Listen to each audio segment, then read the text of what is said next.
Welcome, everybody, back to another episode of Computer Science for All. We are doing a 4-part Facebook Live, YouTube/Twitter series, all about computer science and equity. And I'm excited today to welcome up on stage. We have good friend Rachelle Dene Poth. She is joining us all the way from the lovely town of Pittsburgh, PA, on the Eastern Standard Time Zone, or is it Daylight Time Zone? I'm not sure which. I have no idea. Just ask me what time it is and I will tell you, or tell me Pacific and I can convert it, but that's about as good as it gets. So hello. Hey there. Well, we were talking before. This has been an interesting part of this virtual experience, is that we are now having to kind of manage, usually it's like, oh, I'm going to do a conference. Great. I'm going to fly to the conference and I'm going to show up and do the actual event and I'll be in that time zone. But now it's like, oh, you have to do that conference for Q, which is in California. And I'm like, oh, it's not at 8 o'clock at night. No, it's 6 o'clock. Yeah. So Have you had that funness happen to you yet?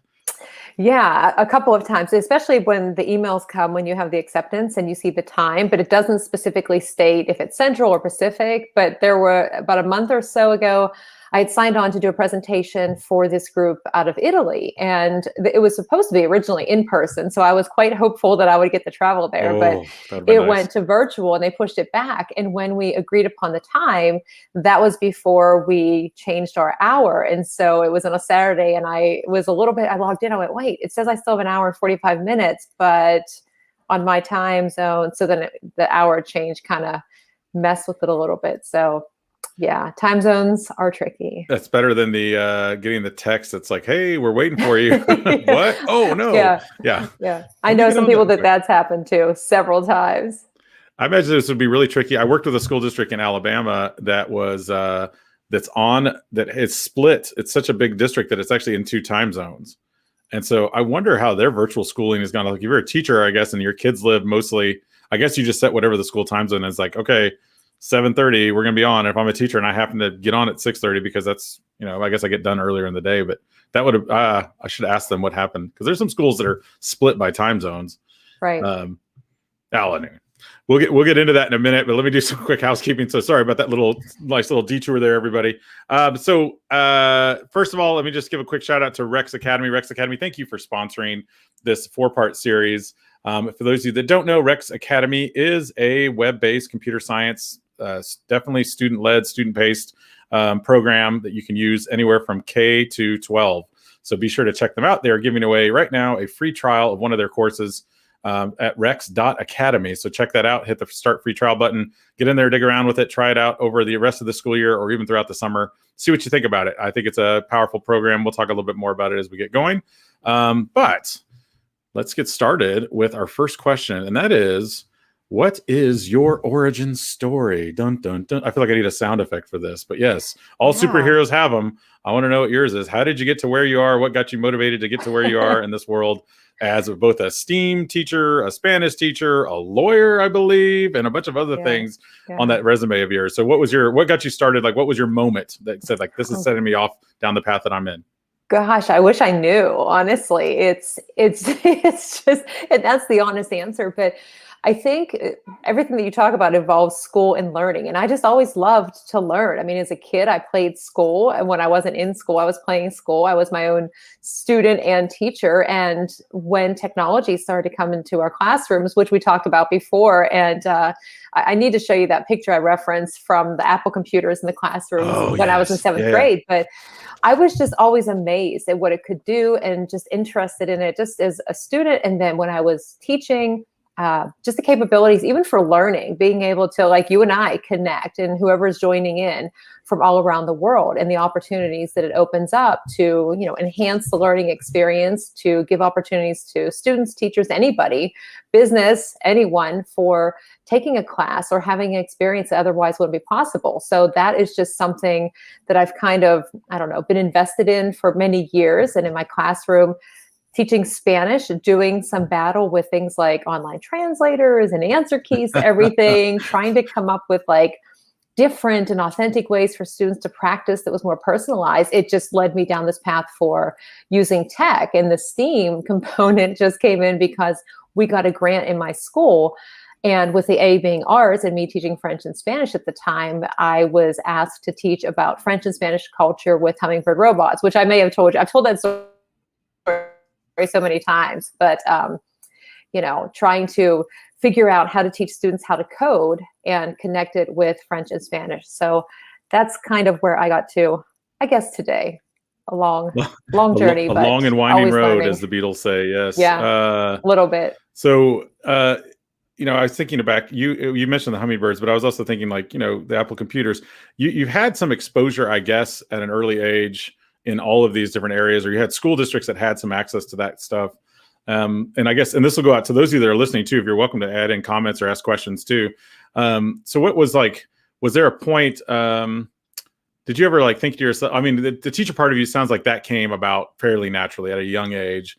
And the science and STEAM part, you said more for a grant, but was there something you were interested in as a kid or a teenager that maybe made you different than maybe you say what other kids were interested in? Specifically, we're getting to this in a minute, but specifically gender wise, I mean, females in computer sciences, which is going to be a big part of tonight's conversation. Was there something that made you that kind of lit a moment, or had you think, well, this could be an interesting future? Was there something that really compelled you? Yeah, it's a combination of things. Going back to those computers years ago and just starting to learn how to write code and line 10, run, or go to, and all those commands. I mean, very basic, but I was just so excited. And I think I might have been the only girl or one of very few girls that were really interested in staying after school to learn how to code. And then I couldn't wait to get home to try to write some programs on my own. And I don't know, I really enjoyed it. And that's what I enjoyed spending my time doing, was those types of activities, like programming, anything with technology, strategy, problem solving. Those types of activities were, I don't know, that's what I tend to be more interested in. And then it's kind of funny though, because in high school, I don't recall really using computers that much. I mean, I never took a typing course or finance, any things with any type of devices in terms of technology. And we still didn't have a lot. And then into college is when we started to have computers that you could actually talk to somebody across the room and chat. And you're like, wow, this is the greatest thing ever. Sending digital notes to your friend across the room. Yeah. And it just kind of grew from there. So that was kind of the start of it. But I didn't do anything with coding for years. And then a couple of years ago, I started, got the notice about hey, it's Hour of Code. You want to sign on to have your students to do this. And I wasn't even teaching STEAM at the time. I just thought, maybe I'll just try this for something different, because it was in December with all of my students. And that was the start of, I should probably invest more time into this because of what I was reading and the needs for people to fill these jobs and the skills for the future. So I figured, if I am going to be teaching a course like STEAM, I need to learn and understand these concepts too, and show you can do it. It's not the easiest, and I have to dive right in. And it's tough. I'm working with my students now on some coding programs, and they're asking me some questions, and there are some questions I don't have the answers to. So I have to spend a lot of time figuring them out. That's a good time to model that question of geez, I wonder, what do you think the answer is to that? Yeah. There, Sarah or Johnny, what do you think? Why don't you look that up and tell me what you find out? That's great. I think that that's going to lead to what this next question is, which is essentially, there's some statistics out there, and you can look at, there's lots of different numbers, but the one I kind of glommed onto is this one here, and that's at 20% of computer science professionals, those coders, programmers, people in that space, are women. So it's still very much a male-dominated profession. It's shrinking a little bit, which is good. I mean, it's getting a little bit better. What was the other interesting stat that I didn't throw up on the screen here was that I think it's the salary-wise, the gap is, there is a gap, but it's not anywhere near as much as in other professions. I think it's a 94%. Women make 94% as much as men, which again, still sad that it's not even. But in terms of other professions, it's a much narrower gap. So it's very well funded and supported, but for some reason, it's just not a big group of women in the field at the moment. What do you think? What do you think, if you had to kind of point your finger onto a cause or two, what's causing women just not to be that interested in it? And then again, people that are listening, you want to throw in a comment, you're welcome to do that as well. Yeah, I would say that for me, in my experience just with students over the last couple of years, sometimes some of the students just feel like the perception is that it's always men that are doing the jobs, like the programmers and the coders, and it is a male dominated field. And they think, well, I don't know if I'm interested in that, or I'm not interested in math or science, or I won't be any good at it. And those are just some of the things that some of my students have said.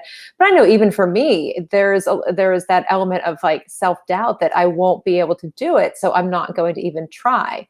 And that has been part of the conversation with my STEAM students, because we get into a lot of really interesting talks, and it's not all about like emerging technologies and things. I mean, we look at just perceptions of things as well, and have really open, like real talk with them. And I remember, I think it was about a year and a half ago, we had a conversation talking about just professions of the future and predicting, which ones do you think might exist or might not exist, who might be doing those jobs in the future. And we had one conversation, and my students thought that I was like mad about it, because I was just naming professions, and they were saying whether they thought it was a male or female that would be in that. Yeah. And I went through, I was trying to think of all of these different ones, and it ended up evolving into this kind of, discussion about stereotypes and skills. And I mean, all of the reasons, why do you think that? And I mean, I of course was not mad at all. I was surprised by some of their answers, and I could start to see patterns in it. And then the next part of the conversation was finding some different people to talk about that were representative, or like not what the answers were. So looking at some famous women who were, highly involved in STEM and coding, and did a lot of really groundbreaking work in that area, and just opening up to the conversation, because I think that helped. I was really surprised. I mean, the students now, I think they are seniors. So this is definitely a couple of years ago, but it was interesting to hear what their perceptions were about, what they needed in terms of skills or interests, or that they had to try something and, like, oh yeah, I just learned to code and I love it. Like, no, you don't love it right away. I mean, you have to give yourself a chance, or there's an aversion to it too, that if you try. And I mean, for me, like, let's just pick French or Spanish. I always did well in those because for whatever reason, I was strong in those areas. But when it came to things like math, when I was younger, did well. The older I got, I didn't. And so I kind of veered away from that because they were a little bit too challenging, or I was afraid of failure. And I think sometimes that kind of stops you, like it's a roadblock that you think that you can't get past. And I know that I mean, every other week there's something that's happening to me that's like that, but you just need to like keep pushing through that. And in the classroom, having those conversations with the students and say, yeah, do you think everybody succeeded the first time they tried, or the 3,000th time that they tried?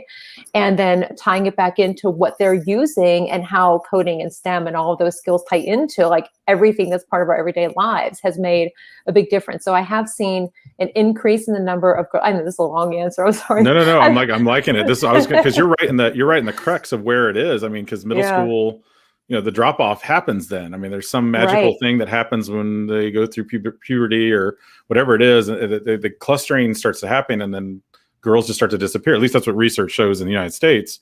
5th grade, 6th grade, the interest level just tanks. Yeah.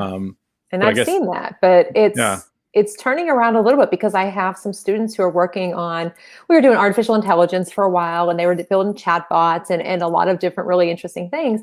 And at first there was that, well, I don't know how I feel about this. And then as they worked on it more, they really enjoyed it. And it turned where it might've been, say, 15% were interested and the other 85 were like, yeah, I don't really care about this. And it went up a lot higher, and they were excited about like, what's the next thing that we're going to learn in this area? So I think just giving them a lot of opportunities, hands-on, providing that support, and just engaging them in conversation, what their questions, concerns are about it. I mean, that helps them, and it helps us too to better understand and provide for them. Yeah, it's interesting, the gender stereotypes that I think I like that activity you did where you actually go through in like the professions. And I do think we do it with not just gender, we do it with everything. Adam and I, who, Adam File is going to be on next week with me. He and I go back and forth on this too, where we both agree that when you have certain words or certain names that are thrown out, you immediately get an image in your head. And my example that I like to use is hacker, right? When you think of a hacker, so without looking, I'll Google search it in a second. But if I were to go into Google and hit a Google image search, what would you think would appear when I said hacker? I don't even know if I want to say, but I have an image in my mind because somebody had written a guest blog for me one time about hackers. And there was like, the person had on a dark jacket and jeans and tennis shoes and a hat covering their face. Yeah. Right. And they're looking at a screen that's got like, the matrix on It it. And is. it's just Yeah. it's the image that appears in our head. And sometimes, and those and while it's generally gender neutral, it could be a boy, most of the time when I think of that. And in Doctor, someone else told me to do the same thing with Doctor and see what comes up. And is it mostly white males? And Right. so, and I think it depends on like what your image, I mean, Google of course tracks all your analytics. So it depends on what you're looking for. Cause I tried it and I was like, mine weren't all white males, but it is an interesting thing to see. Like, I wonder what Google's going to spit out based on my own, predilections or whatever I'm interested in. Have you ever heard of the book? This is going to go into my next question. There's a book called Goodnight Stories for Rebel Girls. Have you heard that book? No, but I'm going to need to write it down. This is or awesome. Remember it. It's a great book. So I have 3 girls, and I think you know this, and so and it's all about the women that break from the cultural norms and the kind of the things you were just talking about, like why do certain women go into certain fields or professions that aren't necessarily, they're more male dominated at the time, and this goes back way in history. But it's an amazing art in this book, but it's all kind of like short stories about each.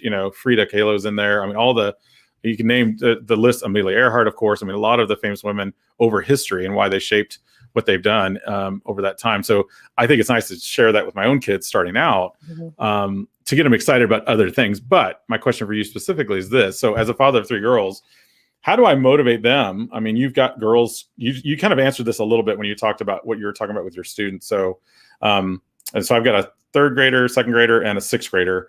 How do I get them? They're already kind of excited about it, but what should I continue to do to kind of fan the flame for computer science and STEAM? Or should I just be like, you figure out what you want to do, lay off dad, because maybe if I overdo it, I'm afraid I might be like, hey, here's a little coding program, go do this again. They're like, come on, dad, seriously, we've had enough of this. So any ideas or advice on that?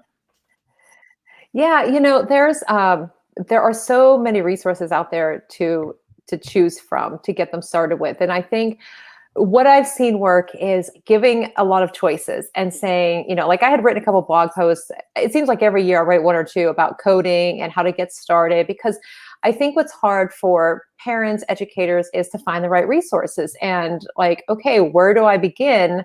And how do I know that's the right one? And giving your kids a chance and saying, okay, here's what this one does. You can create, I don't know, maybe build a snowman or like little basic tasks or something that's really authentic or meaningful to them that they're interested in. Maybe it's about food or sports. I mean, these are just the typical things that my students come up with.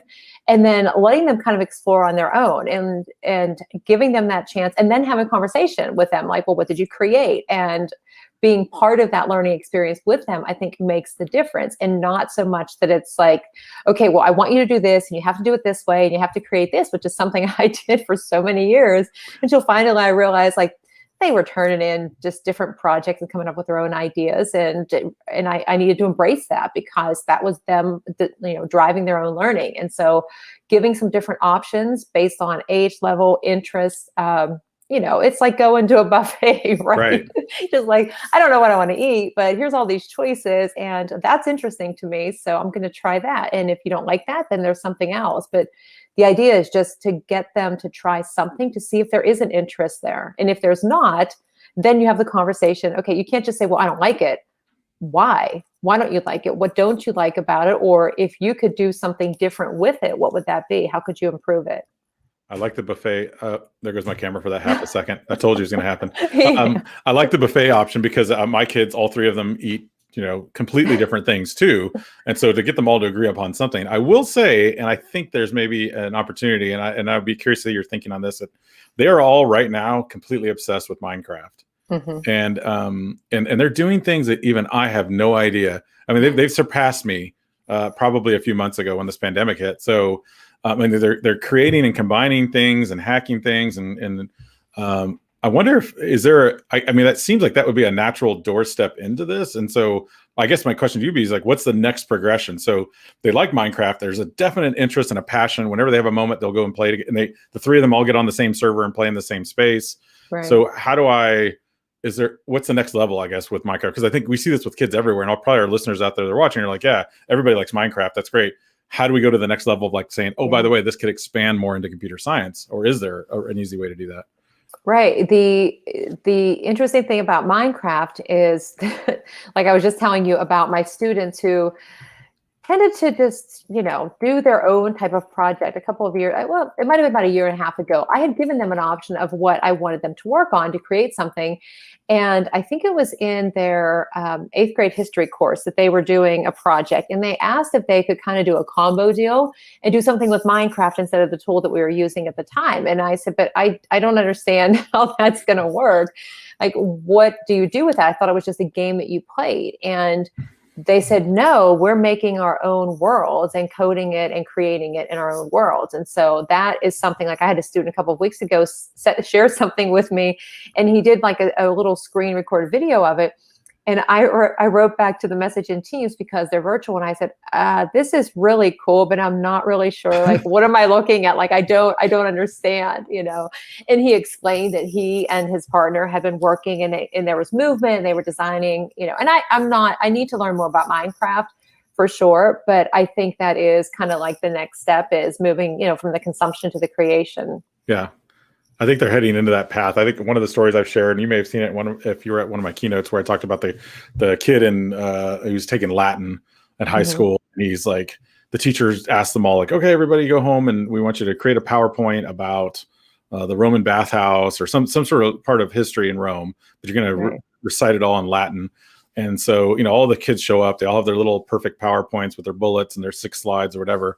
And this kid shows up with a recording of Minecraft, of him creating, it took him about 20 hours to create this giant, Roman bathhouse. And he's recording his voice as he's walking through it, all in Latin. I asked the kid at one point, I was like, well, how long did that take you? And he's like, well, it took me about 20 hours. And I thought, okay, so he's probably spending too much time on it. But what was amazing was, I asked that kid years later, before he graduated high school, he still remembers every part of that because he tied it into something that he was interested in. And I think using that level of Minecraft, like you're saying, to say, okay, now let's not just consume and kill the zombies or whatever, but let's figure out a way to like create these spaces together. It's been interesting. There's another level of SEL that I never thought or would consider with something like a virtual world, but they'll destroy each other's stuff in Minecraft. And you want to talk about a fight. It's like, it's worse than stealing stuffed animals. I mean, it's like, you just obliterated my house or whatever. I was like, what's going on over there? And they're like, yeah. And so we've had to learn, some digital citizenship, some conflict resolution. I don't know if other people out there have experienced that or if you've experienced that, but it's created another space for them to kind of learn behavior online, which I never really would have thought about with Minecraft. Right. That's what's interesting with a lot of these different tools that are out there. It's like you have the capability to do some coding, or like you're looking at augmented virtual reality, artificial intelligence, and that's all great, like the technology piece of it. But with that comes the opportunity to focus on social emotional learning skills and digital citizenship and all of that. And so that's one of the things that I really love about teaching the STEAM course is that, well, I get to do all of the cool things that are preparing them for the future. And I get to learn a lot of the times from them, probably more than they're learning from me in a lot of the cases, is that I have that capability to focus on all of those other essential skills that they need as well in the process. So it makes it a lot of fun. Definitely interesting for sure. It seems like every day you never know what's going to happen. It keeps you on your toes, right? No. Yeah. Sorry, Phil. No costumes tonight. Oh, well, I have a box of props here that Melody sent me. I can pull out a hat. It's funny. I might have my costume somewhere too, Phil. But no, I'm saving those for trivia night next week. So hang tight for that, Phil. All right. So let's get to this. This is kind of like the meat and bones. This is the question I try to ask everybody this week and the next several weeks when we do this. And that is, kind of identifying barriers. So we talked a lot about gender and some of the motivational not errors, but trends that seem to happen where you have to get kids that kind of pigeonhole themselves based on their own beliefs, or maybe the pressures that we're putting on them. What are some other ones that you can think of that are barriers of why schools in general? Because I think the statistic that we read on the webinar that you and I did, it was like 47%. I think we ended up looking that up. 47% of schools, high schools in USA, still do not offer some sort of computer science course, which is kind of crazy. I feel like that seems like I feel like that should be, I don't know, a lot higher, a number of schools that offer it. So that means 53% don't offer it. So what are your thoughts? Why do schools not do it? Yeah, I mean, it comes down to a big part of it is the resources, whether we're looking at, the educators to teach the courses or just the access to the right resources for students. I know that, my school was a smaller school and there are a lot of friends that teach in small districts similar to mine where there's one, maybe two computer teachers, and they're teaching like 6 different preps, ranging from entrepreneurship to Alice and animation to coding to financial literacy, and it's a big mix. And so there are not, dedicated teachers that are focused on just straight up computer science or coding. It kind of trickles into some of the other courses, one of which is like mine, or I think, they have a rotation. So definitely the number of opportunities in the curriculum that's available to schools, the number of teachers. The other thing too is, I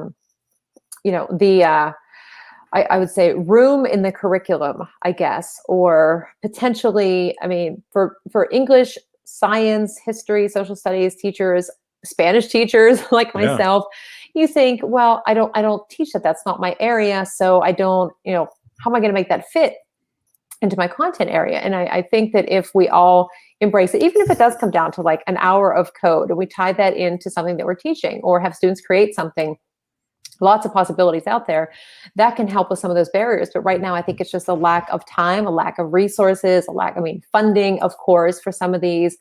And then even just hesitancy maybe, and that may not necessarily be the right word, but that uncertainty of where to start, or if I do this, am I kind of overstepping in a way, which is something for me for a long time. Aside from the STEAM course, I would have never, the hour of code was as far as it went for me with my Spanish classes.